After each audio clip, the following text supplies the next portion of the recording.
दोस्तों, एक बार फिर से मैं आपके बीच उपस्थित हूँ और सर्वप्रथम हम पत्रकार तरुण सिसोदिया को श्रद्धांजलि अर्पित करते हैं, जो कोरोना से पीड़ित थे और 2 दिन पहले उनके आत्महत्या की खबर आई, जो कि काफ़ी दुखदाई है। तरुण सिसोदिया एक दैनिक अखबार में कार्यरत थे, बेहद ही निर्भीक और ईमानदार माने जाते थे और उनकी आर्थिक स्थिति कोई बहुत अच्छी नहीं थी। कोरोना संक्रमित पाए जाने के बाद उन्हें एम्स के ट्रॉमा सेंटर में भर्ती किया गया, जहां की बदइंतजामी की उन्होंने रिपोर्टिंग की और उसके बाद उन्हें आईसीयू में भर्ती कर दिया गया, जबकि उनकी हालत में सुधार हो रहा था। उन्हें आईसीयू में भर्ती करने के पीछे जो वजह बताई जा रही है, ताकि ट्रॉमा सेंटर के बदइंतजामी की खबरें बाहर ना आ सके। उसके बाद उनके आत्महत्या की खबर आई, जो कि कई सवाल खड़े करती है। पहला सवाल कि जब वो फर्स्ट फ्लोर पे आईसीयू में एडमिट थे, तब वो 4th फ्लोर पे कैसे गए, और 4th फ्लोर पे वो खिड़की का शीशा कैसे टूटा हुआ था। इसमें बहुत सारे पत्रकार बंधुओं को साजिश की बू आती है, और ये साजिश की बू बेवजह नहीं है। अपनी मौत से कुछ दिन पहले एक व्हाट्सएप ग्रुप में चैट के दौरान उन्होंने अपनी हत्या की आशंका जताई थी। तो आखिर इसके पीछे क्या वजह हो सकती है?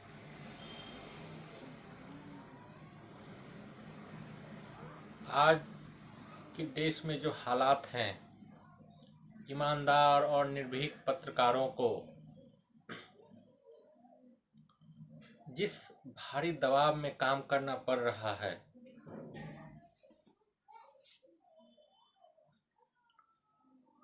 जिस तरह से ज़्यादातर मीडिया संस्थान बिके हुए हैं, जिन्हें गोदी मीडिया कहकर संबोधित किया जाता है, एक निर्भीक और ईमानदार पत्रकार के लिए सही खबरें आप तक पहुंचाना बेहद मुश्किल होता जा रहा है। उन सही खबरों का विश्लेषण उससे भी कहीं ज़्यादा मुश्किल होता जा रहा है। सरकार पर सवाल उठाना, सरकार की खामियों पर सवाल उठाना, सरकारी अव्यवस्था पर सवाल उठाना, सरकारी निकम्मेपन पर सवाल उठाना, सरकारी नकारेपन पर सवाल उठाना बेहद मुश्किल होता जा रहा है। किसी पत्रकार बंधु ने सवाल उठाया नहीं और उसके खिलाफ हो सकता है आईटी और ईडी की रेड पड़ जाए, उसे किसी झूठे मुकदमे में फंसा दिया जाए, उस मीडिया संस्थान जहां वो कार्यरत है उसको धमकियां मिलनी शुरू हो जाती हैं। क्या इसी भारतीय लोकतंत्र के लिए हमारे पूर्वजों ने लंबा संघर्ष कर हमें आज़ादी दिलाई थी? जब आज़ादी के मूल्यों की रक्षा नहीं हो पा रही है, तो ये आज़ादी किस काम की?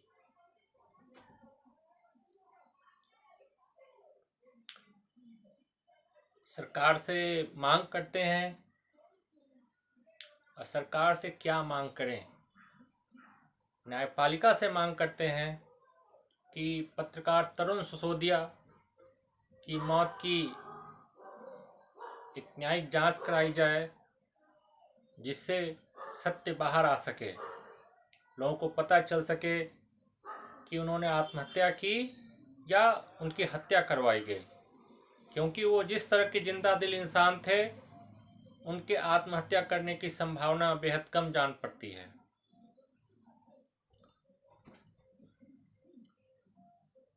अब हम गानवाल वैली में भारत और चीन के संघर्ष के बीच आते हैं।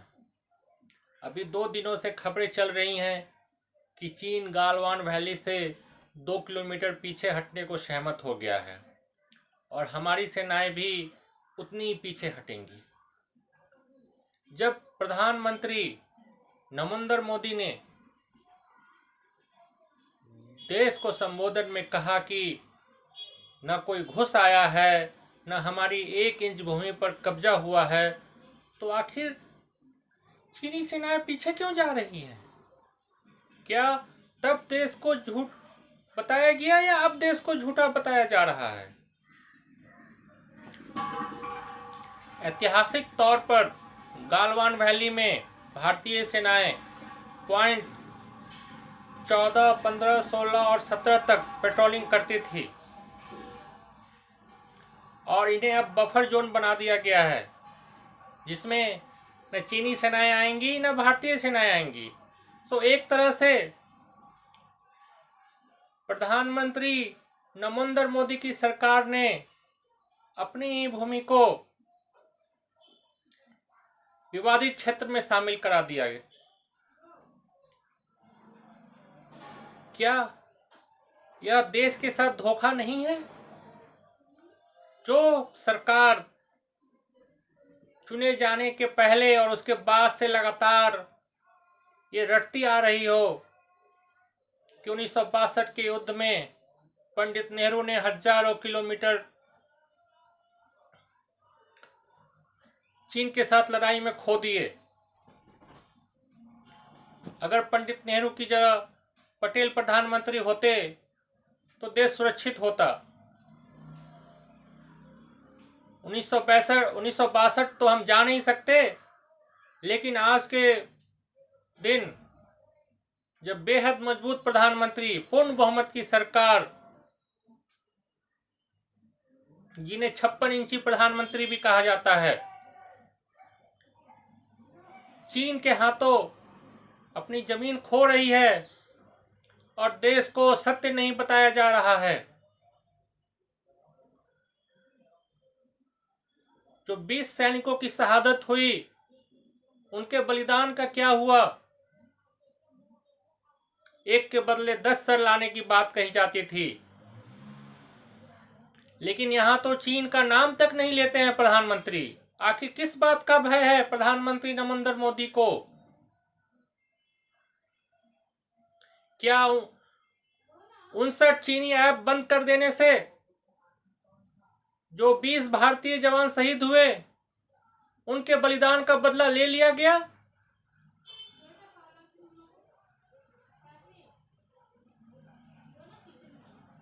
अभी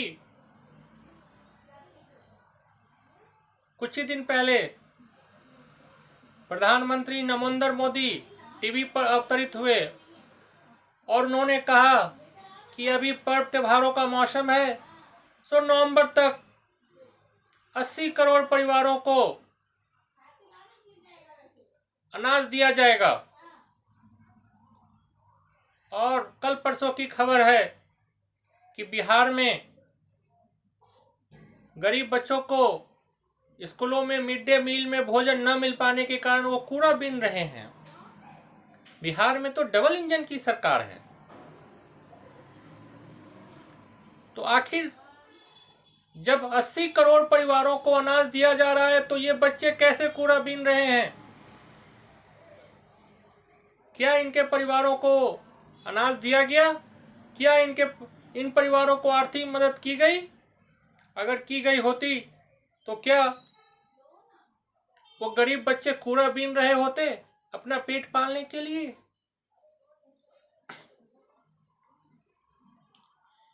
एक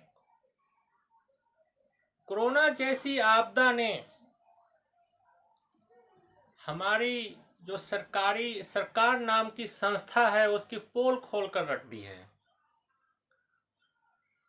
कितनी बेबस, लाचार, कर्तव्यहीन सरकार है जो कुछ करोड़ गरीब परिवारों का पेट नहीं पाल सकती है, उन्हें राशन नहीं दे सकती है, उन्हें आर्थिक मदद नहीं पहुंचा सकती है, और दम भरा जाता है कि नवंबर तक 80 करोड़ परिवारों को मुफ्त में अनाज देंगे।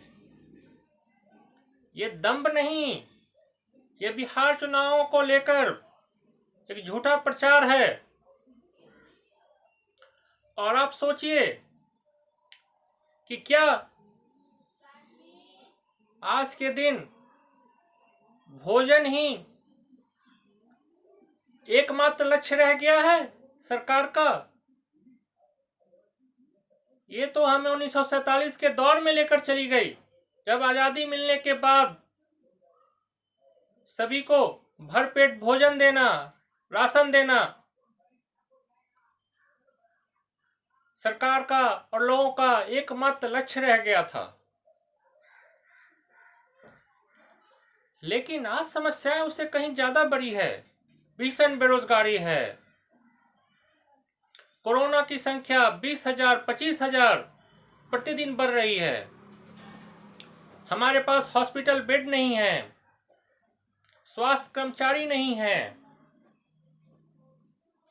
लेकिन इन समस्याओं पर प्रधानमंत्री मोदी ने कोई बात नहीं की, और प्रधानमंत्री नरेंद्र मोदी की सरकार की कोई तैयारी भी नहीं दिखी आज तक। तो क्या जो झूठ मूठ के 80 करोड़ लोगों को अनाज पहुंचाने का जो प्रचार किया जा रहा है, उससे सरकार की सारी जिम्मेदारी खत्म हो जाती है? इसके आगे सरकार की कोई जिम्मेदारी नहीं है?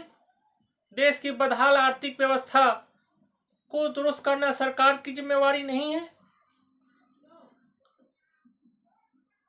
लेकिन जब सरकार का मुख्य एजेंडा धार्मिक ध्रुवीकरण करना, लोगों के बीच नफरत की दीवार खड़ी करना, लोगों को राष्ट्रीयता का चरस सुंघाना, जिससे वो देश की समस्याओं को ना देख पाए, रह गया हो, तो सरकारें और क्या कर सकती हैं? आज देश भीषण संकट के दौर से गुजर रहा है। समस्याएं एक नहीं अनेक हैं, और समस्याएं छोटी मोटी नहीं, विकराल समस्याएं हैं। और इन समस्याओं को लड़ने का ना ही कोई जज्बा, ना ही कोई दूरदृष्टि ये सरकार के पास दिखती है। इस सरकार का एकमात्र काम अपने विरोधियों की आवाज को दबाना रह गया है, जो सरकार की खामियों पर आवाज बुलंद करते हैं। लेकिन जिस तरह रावण का अहंकार नहीं रहा, कंस का अहंकार नहीं रहा, दुर्योधन का अहंकार नहीं रहा, हिटलर और नेपोलियन का अहंकार नहीं रहा, तो ये सरकार क्या बड़ी चीज है? और ये भी तो जनता से चुनी हुई सरकार है। आज नहीं तो कल इसको जाना ही होगा, और इसके पापों कुकर्मों का हिसाब होगा, और हिसाब अच्छी तरह से होगा। एक एक पाप और कुकर्म का हिसाब लिया जाएगा। धन्यवाद मित्रों, फिर मिलता हूं।